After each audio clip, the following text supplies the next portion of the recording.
Is the season opener at Arkansas a bigger game than Notre Dame was? Are Locked On Bearcats, your daily podcast on the Cincinnati Bearcats, part of the Locked On Podcast Network. Your team every day.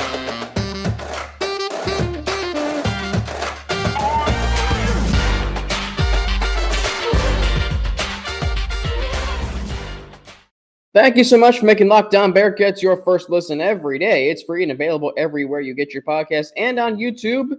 Don't forget to subscribe to our Locked On Bearcats YouTube channel, up to 385 still subscribers and counting. Follow us too to get an alert every time we drop a new episode. Alex Frank with you, your host each and every day here on Locked On Bearcats, former sports director of UC's student-run media organization Bearcats Media, bringing all those experiences here to Locked On Bearcats. So Cincinnati and Arkansas, is this a bigger game than Notre Dame? It's a question I floated around with. Maybe you have too, but I'm here to tell you that it's not. Sure, this is a big game. This is a huge game. It's not as big as Notre Dame, though. Why? Because Arkansas doesn't move the needle.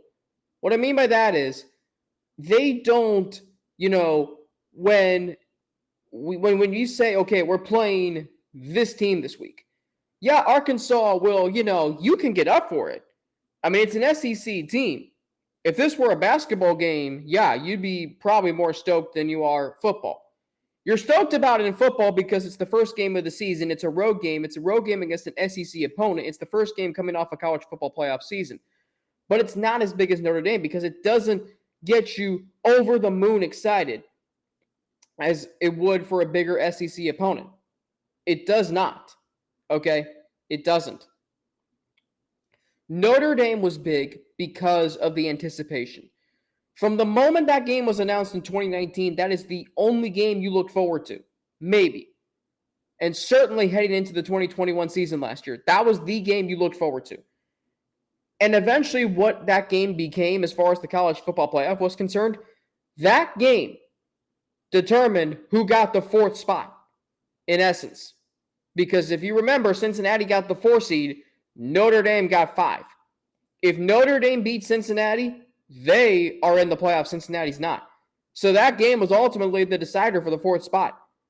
And you think about what that game had. The storylines. Brian Kelly and him saying the week leading up to the game, well, we're excited to give them the opportunity to come play Notre Dame. All right, we're going to come in there and beat you, and we did.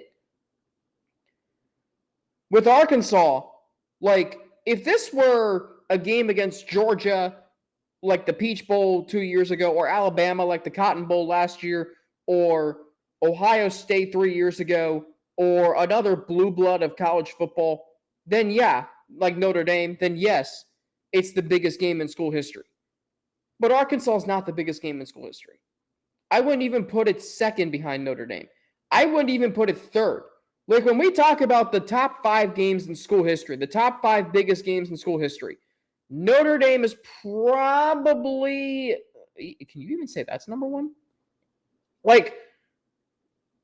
Arkansas, the college football playoff game against Alabama is probably number 1.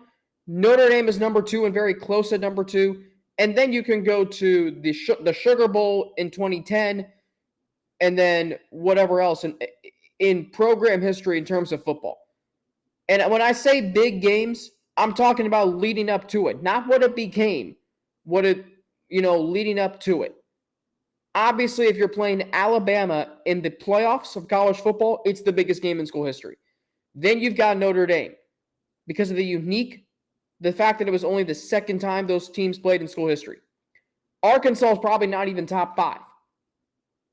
And that's what makes this such a unique game because it is a big game.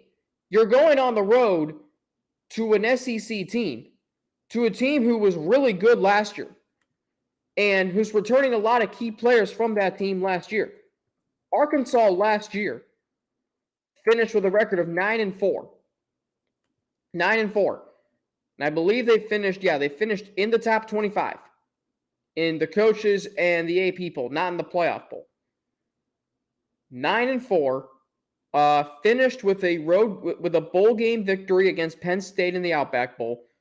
Their losses were at number 2 Georgia, which everybody lost to Georgia except Alabama last year, and number 17 Ole Miss. And by the way, they went for 2 in that game. They lost 52-51, and then they lost against Auburn at home. They also played Alabama into a 7-point game. I'm looking at that schedule, and outside of a loss to Auburn, who wasn't very good last year, like, they played some pretty tough games, man. Like, they beat Texas, who was number 15. They beat number 7 Texas A&M. They beat number 17 Mississippi State. They beat LSU. They went toe-to-toe with Alabama, and then they beat Penn State in the Outback Bowl. That's some strong wins right there. And you think about their returning KJ Jefferson, they're returning a lot this year. And so that does make this game a big game. But to say it's bigger than Notre Dame, hell no. To say this is a bigger game, this is the biggest game in school history, hell no. It might be the biggest season opener in Bearcats history. That I'll give you. And the Bearcats have played some pretty compelling season opening games. Like, you talk about going to Fresno State. You talk about early on in the season in 2009, they went to Oregon State. They've played some very tough season opening games. Heck, UCLA.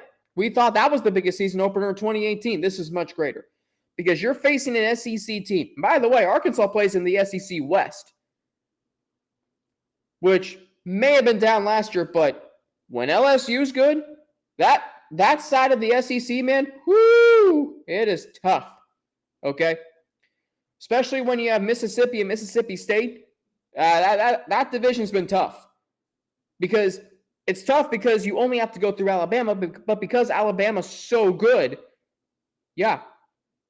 So another reason why this is not a big game is, like, you have to figure out what the storylines are. What makes a game big? The storylines. Notre Dame was big because it had everything in it.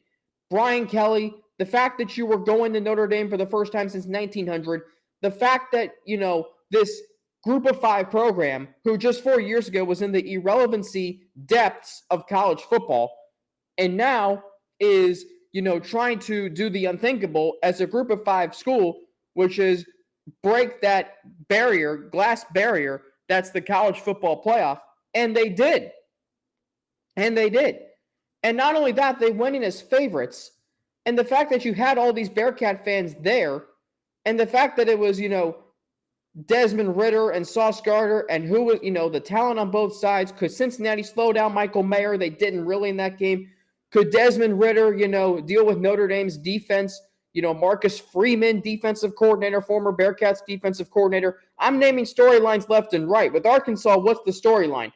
Well, it's, see? You got to kind of get there in a roundabout way. If you have to get there in a roundabout way, if you have to think for 10 seconds, well, I don't know who's going to start a quarterback for Cincinnati. Okay, that's fine. Well, how are the Bearcats going to slow down KJ Jefferson? That's something too, but, I'm talking immediate direct that gives this game that oomph to it. Like when you put the juice in that burger, because I like my burgers medium, and you get that oomph and that flavor to it. Like, this game doesn't have that. It's a big game because it's going to an SEC team who's probably going to be ranked in the top 25. Maybe Cincinnati is too. And if you want to say that's a storyline, then fine. But there aren't that many direct, immediate storylines that you can think of. I'm not saying this is not a big game. This is. Because it's the first game of the season, your playoff hopes hinge on this game. It's honestly kind of hard for me to get up for this game. If this game was like in week 3, like Indiana, or week 4, like Notre Dame, I'm probably going to be able to get up for it more. But because I know, and the dreadful aspect of this is, well, Cincinnati, if they lose, their playoff hopes are done, if there even are any playoff hopes. So Arkansas is hard to get up for. If this were Georgia, oh yeah. If this were Alabama, hell yeah. If this were Ohio State, he's elite. If this were Notre Dame, hell yeah. I mean, if this was USC, like, I don't care how bad USC's been in recent years, or the fact they haven't been good since 2008. Like, it's USC, man. When I say the words USC, or the letters rather, USC, you get up for that game because they are college football royalty. historically at least. Maybe not now. Like, you get up for names like USC, but Arkansas, when it comes to football, it's hard to get up for it, man. It really is. And the worst part is the playoff hopes, like I've said, hinge on this game. So it's no doubt the biggest season opener in school history. But to say it's a bigger game than Notre Dame was last year, because Notre Dame isn't even the biggest game in school history. That was the college football playoff game last year. If you wanted to rank your top 5 biggest games in school history, I'd probably go the playoff game against Alabama, then Notre Dame, then the Sugar Bowl. I'd probably go number 4. I'd say the Orange Bowl against Virginia Tech, and then the Big East Championship game in 2009. And you can debate me on that. That's just where I am right now. Coming up, though, would this be the biggest win in school history? Another question worth pondering. I'll explain after a word from LinkedIn. You see, as you gear up for fall, just like we are on Locked On Bearcats with the start of football season now just 32 days away. Is it 32 days away? No, it's, my math's failing me. No, it is 32 days away. Excuse me. You need the right people on your team to help your small business fire on all its offense was last year and hopefully will be again this year. LinkedIn Jobs is here to help you make it easier, to find the people you want to talk to faster and for free. Create a free job post in minutes, on LinkedIn Jobs to reach your network and beyond to the world's largest professional network of over 810 million people. Then add your job in the purple hashtag hiring frame to your LinkedIn profile to spread the word that you're hiring so your network can help you find the right people to hire. Simple tools like screening questions make it easy to focus on candidates with just the right skills and experience so you can quickly prioritize who you'd like to interview and hire. It's why small businesses rate LinkedIn Jobs number 1 in delivering quality hires versus leading competitors. LinkedIn Jobs helps you find the candidates you want to talk to faster. Did you know every week nearly 40 million job seekers visit LinkedIn? Post your job for free at linkedin.com/lockedoncollege. That's linkedin.com/lockedoncollege to post your job for free. Terms and conditions apply. You need a sip of water after that. Now, this is Macon, Georgia tap water. It's not the greatest. Hashtag not sponsored. Thank goodness, because it's not that great.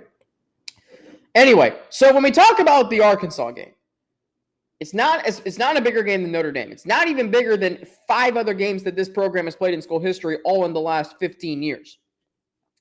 It certainly is the biggest season opener in school history, and that's probably the only biggest whatever I'm going to agree with. Now, let's, fast forward to the future here. If Cincinnati wins at Arkansas, I would start Ben Bryant in this game. Because here's what's going to happen. I went way too far ahead. Excuse me. That's segment 3. Consider that a tease, and that was not a good tease. My coworkers at work would not be happy with me right now. Anyway, so Greg Lewandowski would not be happy with me either. He is our, I'll get into him later. So, would this be the biggest win in school history? It's got a case. I mean, you go on the road and beat an SEC team. Anytime you do that, that's big. That's compelling. With a roster that's not nearly as great as last year, that'd be an impressive win. You go into Fayetteville and you beat a top 25 team with replacing 9 NFL draft picks from a year ago. That would be a big win, man. It would be, seriously. Again, this is if you are wondering if this is a bigger game than Notre Dame and it would be a bigger win than Notre Dame. I think it would be the most impressive win that this program has had. Like, the biggest wins in school history for this program. And by the way, to answer your question, and I asked this to myself, maybe you asked this to yourself. If you are wondering if this would be a bigger win than Notre Dame, it's not. The win in Notre Dame will reverberate throughout this program forever. Arkansas may not do that. Arkansas will do that for 2022. Now, it might eventually. If Cincinnati wins this game and rides that to another playoff berth, then not only will it reverberate forever throughout this program's history, but you can also then legitimately say, hey, this is maybe the biggest win in school history because we did it without Desmond Ridder, without Sauce Gardner, without Alec Pierce, all players who were instrumental in the win last year at Notre Dame. Sauce Gardner had the interception on the first possession. Desmond Ridder threw 2 touchdowns and ran for another. You also did it without Jerome Ford. So there is that. If you win in Arkansas and you ride that to another playoff berth, the year after you lose 9 NFL draft picks and 3 others to undrafted free agency, then hell yeah, we can maybe then have that debate. But what we cannot have is if they just win Arkansas and they don't go to the playoff. Like, I feel like if they win in Arkansas, yeah, great win. You go on the road, you beat an SEC team without, the talent you had last year and a new roster that, yes, is very good and might have more depth than last year. But to say it's the biggest win in school history, no. Notre Dame still reverberates. Pike to Bin still reverberates around Clifton.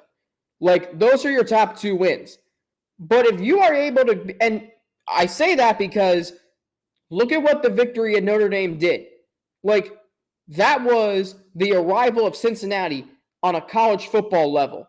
Cincinnati, a city that it's a metropolitan city. It's not even a college town. Like, Cincinnati historically has been a baseball town. It's not anymore, fun fact. And so when you arrive on the college football scene and you beat a blue blood, which college football has been always about tradition, and your tradition-rich schools are the schools who win the most, and then this little-known program from Cincinnati, which is a metropolitan area, and they arrive, yeah, and then you beat Brian Kelly in his own stadium. Heck, you have more fans, it felt like, than Notre Dame. Yes, that's what made that win so important, okay? And so when I think about, all right, what the biggest win in school history is, I don't think a win in Arkansas would be the biggest win because it doesn't have the storylines going into it as Notre Dame did. Arkansas might be the most impressive win because of it's on the road, it's a season opener, and you're doing it with a new quarterback, a new running back, a new number 1 wide receiver, a new number 1 corner, and so many other pieces, a new number 1 safety, new everything, it seems like. New offensive coordinator, heck, new kicker. It does feel that way. It would be the most impressive win for that. But remember this, okay? Cincinnati was a favorite going into Notre Dame. So while that was an impressive victory, and they arguably had more talent than Notre Dame, listen, it's still facing Notre Dame. It was still a top 10 matchup in the regular season. Cincinnati had never experienced that in the American Athletic Conference, let alone in school history. In the middle of the season, so early, a game on national television, a game on an exclusive television network, because Notre Dame has a deal with NBC. You're playing in front of millions of fans around the country, watching to see your team, to see you play. So this would absolutely be the most impressive win in school history at Arkansas. They don't have the alpha dogs that they had, and they're about a touchdown underdog. So a win would be the most impressive in school history. The biggest, though? No. Because again, you have to understand the significance of the Notre Dame game that shows leading into it and then what it did afterwards. It's the biggest win in school history until they win a playoff game or a national championship. Because obviously those would be the biggest wins. Because Notre Dame, yes, was a big win. It got them to 4-0. It firmly confirmed that Cincinnati was going to be in the college football playoff if they went undefeated, that they were worthy of being considered, and they were a playoff-worthy team, and they were. But even a national championship might be pushing it. Because you just think about all that went into that Notre Dame game. You finally got to right what felt like 12 years of bitterness throughout this program. And I'm sure there are still fans, there are still alumni, there are still people associated with this program who still hold resentment towards Brian Kelly. And beating them did not do them the justice they deserved. Especially considering Brian Kelly ultimately left Notre Dame in what arguably was a worse way to leave a school than what he did at Cincinnati. Because players found out on social media. His meeting with the players the day after they found out lasted a grand total of 2 minutes. The meeting was scheduled for 7 o'clock in the morning, which was stupid anyway. 7:11, he was pulling out of campus. Put it to you that way. Brian Kelly at least addressed the team at the banquet. Now, players knew. At least he addressed the team at the banquet. I'm not saying that did anything better. Social media wasn't as prevalent in 2009 as it is now. But I'm telling you right now that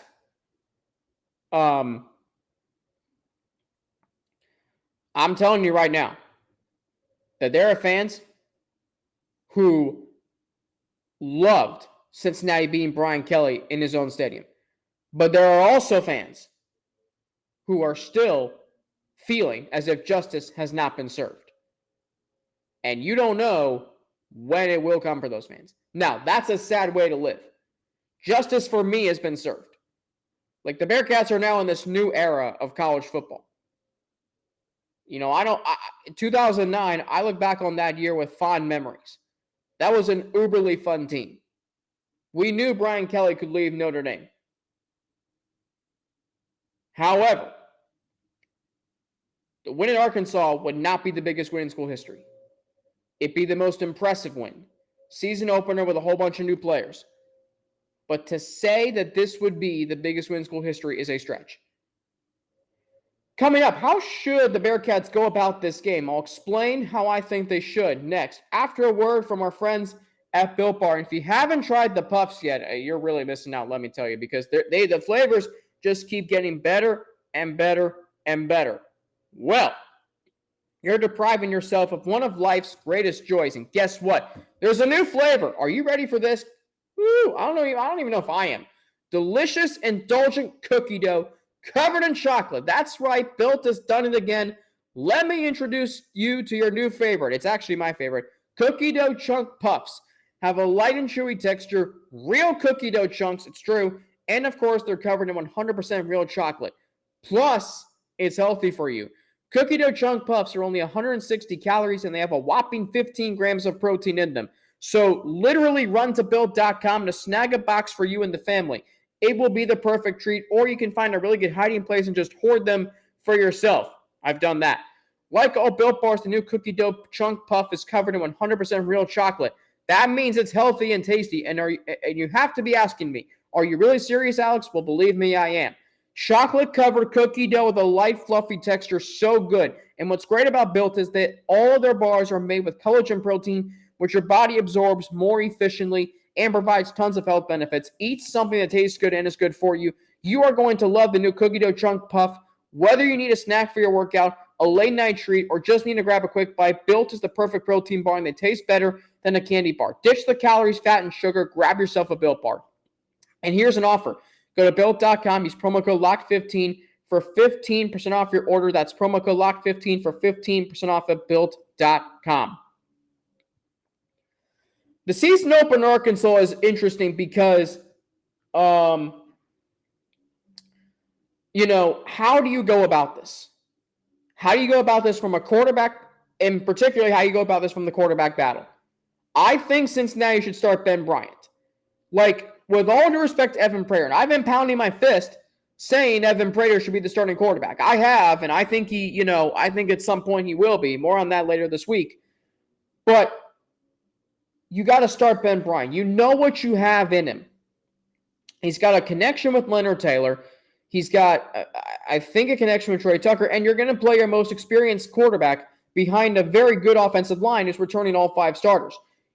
Ben Bryant knows this offense. He has the most experience. Okay, so that's the start. Now, here's the tricky thing. How do the first possessions go?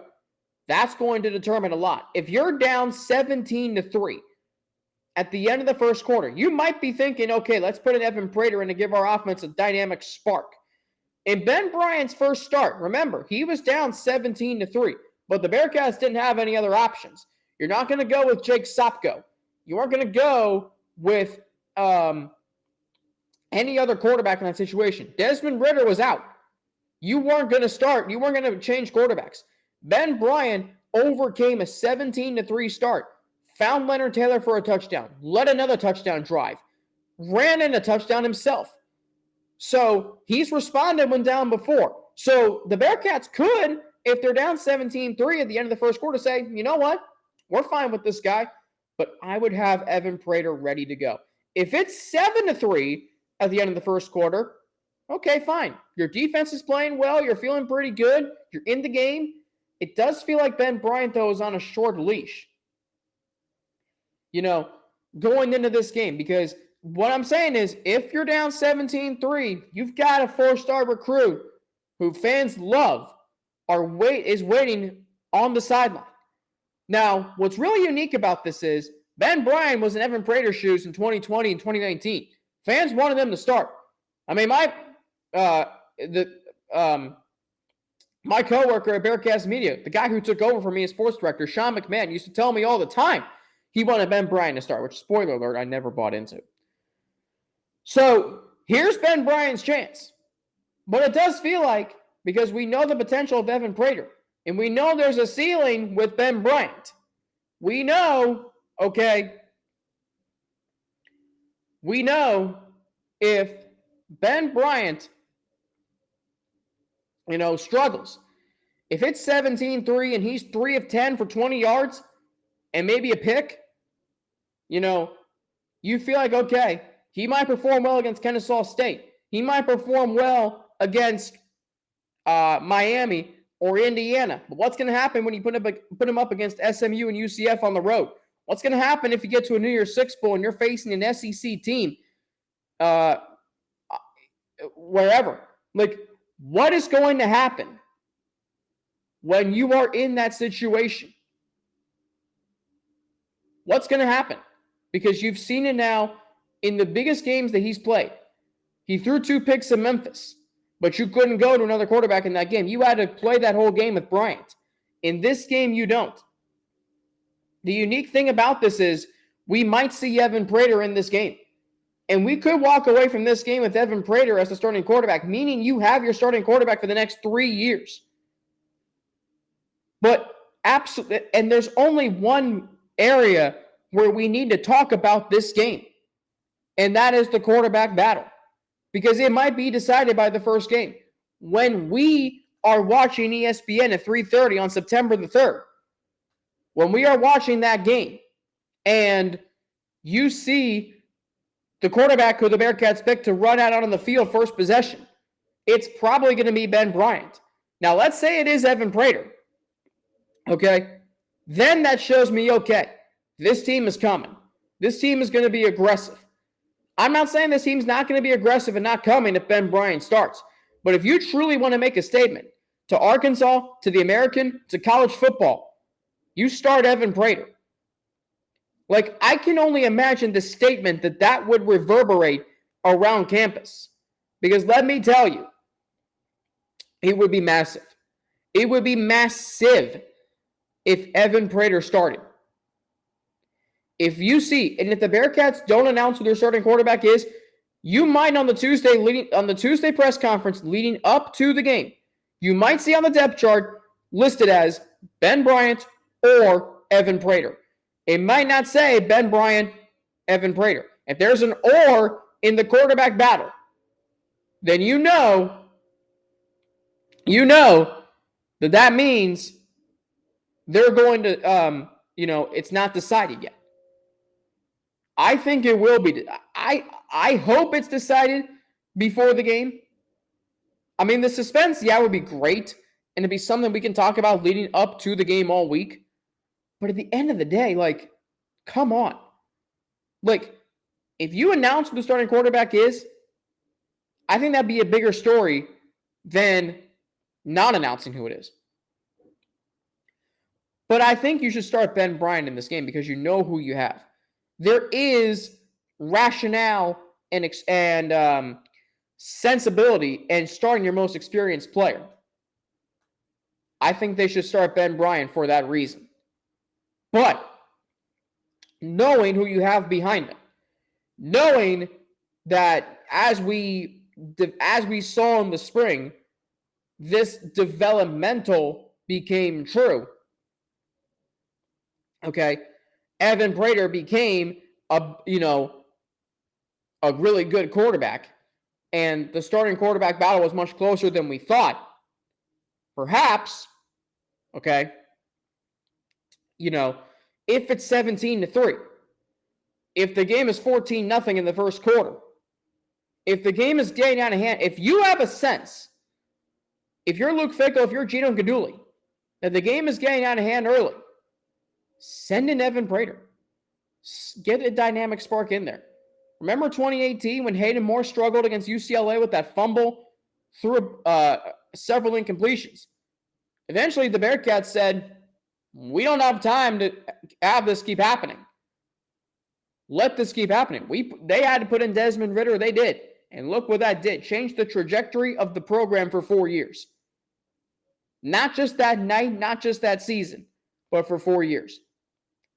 If the Bearcats were in a situation like that against Arkansas, then if they put in Evan Prater, that could change the trajectory of this program for the next 3 years. And that includes 2 years in the Big 12. Speaking of Ben Bryant, on tomorrow's show, actually, you know what? I think I have a guest on tomorrow's show. Oh, geez, I got a lot going on. I don't even know.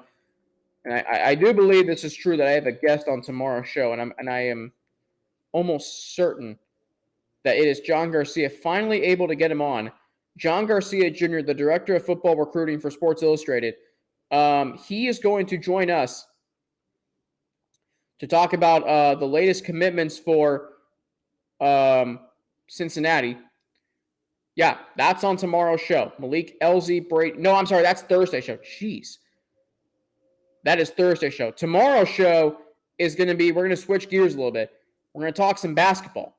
We're going to talk to Jason Jordan, Director of Basketball Recruiting for Sports Illustrated, Rayvon Griffith, Isaiah Collier, recruiting heading in the Big 12, all of that. John Garcia Jr. is going to join me on Thursday's show to talk about Malik Elzy, Brady Dragish, and then the Pace brothers. And then on Friday's show, we'll get back into the quarterback battle. How short of a leash is Ben Bryant on heading into fall camp and this season?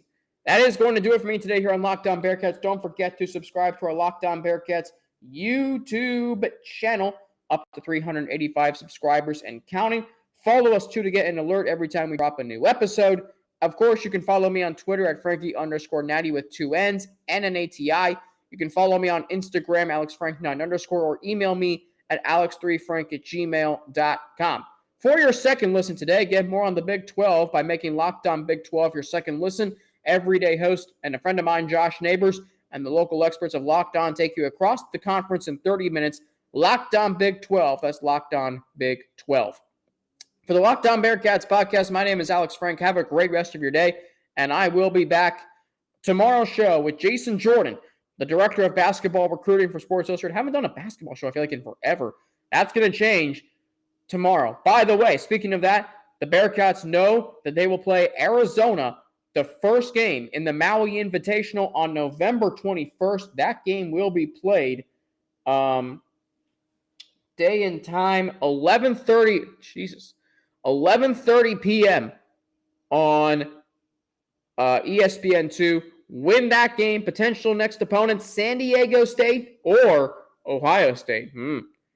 Monday, November 21st in Maui, Cincinnati taking on Arizona. For the Locked On Bearcats podcast, I'm Alex Frank. Have a great rest of your day, and I will be back tomorrow.